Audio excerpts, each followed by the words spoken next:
Good evening, ladies and gentlemen. As you see, we've suffered a very serious setback here in downtown New London with the loss of one of the oldest and certainly one of the most gorgeous religious structures in the city. Fortunately, at this time, we do not believe that there's been any loss of life associated with this incident. We are working diligently to confirm that, but we have good intelligence and surveillance that is keeping us optimistic. However, the site is still being evaluated by engineers and the urban search and rescue team, and we do not have obviously access to search the rubble at this time. I want to express my thanks to the governor for all the support we've received from the state. There are officials from Region 4 DEMIS here. We have officials from DEP, the Urban Search and Rescue team, and the state police. I want to thank the amazing work of our local police department and fire department for their response, and also Public Works. As you can imagine, this the last few hours in the city since this happened around 1:30 in the afternoon have been all hands on deck, and we are continuing and expect to be here throughout the night. Right now the status is the building next door, the Man-Waring building, which serves as dorms for the Connecticut college students, that has been evacuated. However, we have engineers have deemed it to be structurally safe, so we're thankful for that.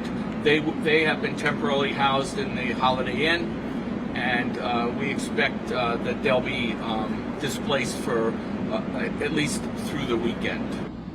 We do not have any other structures that were affected, and right now we are moved. Well, we have a demolition contractor on board, waiting for further engineering confirmation that at least the two steeples that remain will have to be taken down immediately, and a determination on the rest of the building. Obviously, though, as you can see, we're expecting that this building is a total loss. We do not have a determination at this time. The Fire Marshal's office is working with the State Fire Marshal and with the state building official and with our building officials. We do have some surveillance video that actually captures the collapse, and it'll be some time before that determination is made. And what kind of effort is underway to take down this building? I mean, this is a huge structure. You mentioned the two steeples. Will you need the outside help to do that? Yes, absolutely. We have a contractor on site. We expect that they will be mobilizing, which should take probably a good 5 or 6 hours, and we do have plans to have the portions of the building that are deemed to be unsafe demolished. We're hearing there was a woman in the building at the time when it collapsed. She's also okay? Yes. The fire department, when they first responded, encountered one individual in the building, which is part of the intelligence that has led us to believe that nobody else is in the building. She was escorted out of the building. She's safe, and she's reported that nobody else was in the building. And is this structure regularly inspected? It's inspected for fire purposes. It is not inspected for there isn't any routine building inspection, so we have not had time to determine if there was any recent inspections of the building structurally. And no indication, no sounds, no creaking, no crumbling, nothing that would lead you to believe that something was wrong with this building? No, there was no indication by the congregation or by the city that there was anything wrong with this building. Are you concerned that when you start taking down the building, that could cause problems for other nearby buildings? Nothing that isn't associated with this building. There's a one-story addition, modern addition on the back of the building that was not affected directly by the collapse, but it, we're hoping that the demolition process will not affect that portion of the building. Mayor, Talk were you about in your what building- searches- were you in your office at the time of the incident? If so, can you talk us through, what you heard, what you saw? I was at the Rotary Lunch 1 block up the street at Thames Club, so I cannot tell you that. Can you talk about what searches, if any, are happening right now and what is hampering any potential search of that rubble? We have the USAR team on site, we have the state police, and we have search dogs. They cannot send the search dogs in until they determine that the pile is stable and those 2 remaining steeples are not going to fall.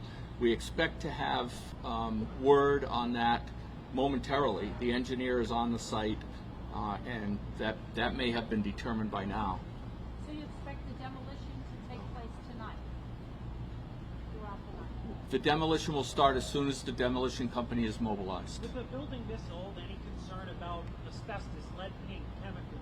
That's why DEEP is on site, and I've been advised that the process is it's all considered to be contaminated until proven otherwise. So DEEP has set up monitoring stations around the site. They have not detected any contamination at this point. That's a risk to the general public. However, they have set up those monitoring sites to make sure that there is no risk, ongoing risk. Was there any work being done on the steeple or on the church recently? No. To our knowledge, there's no building permits or any work being done on this structure. And this is an active church with an active congregation. I guess talk about how lucky it is that this happened not while a sermon was happening. Oh, you could count the luck involved in this a million ways. The building was empty. There was no services. The building fell in upon itself. It did not fall, for instance, onto State Street, onto the dormitory to the west, or onto City Hall to the east.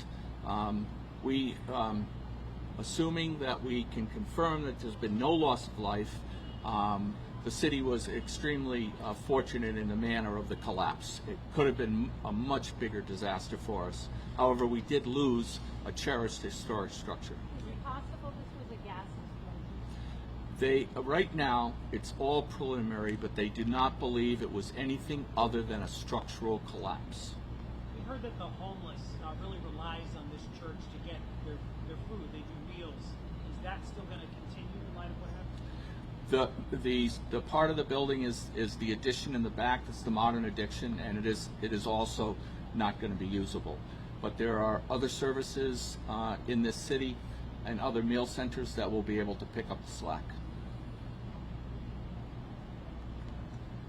Mayor, what's your final message to the city, the residents, and also the faith community tonight?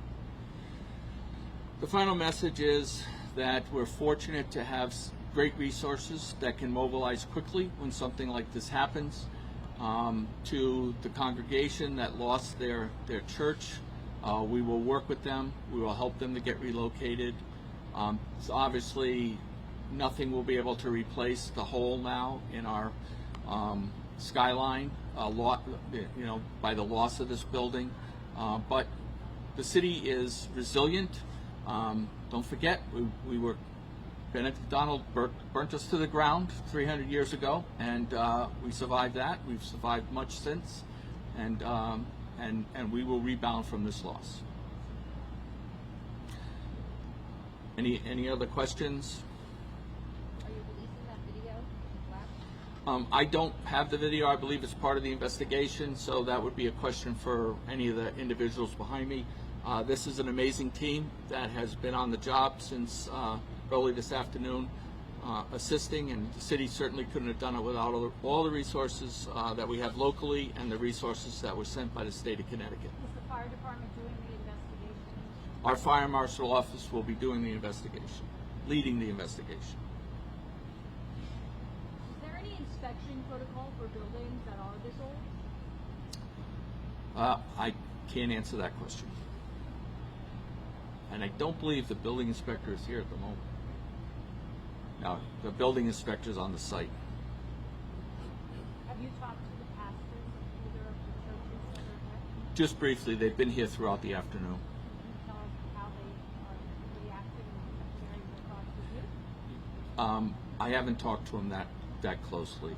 They're obviously, they're obviously in shock.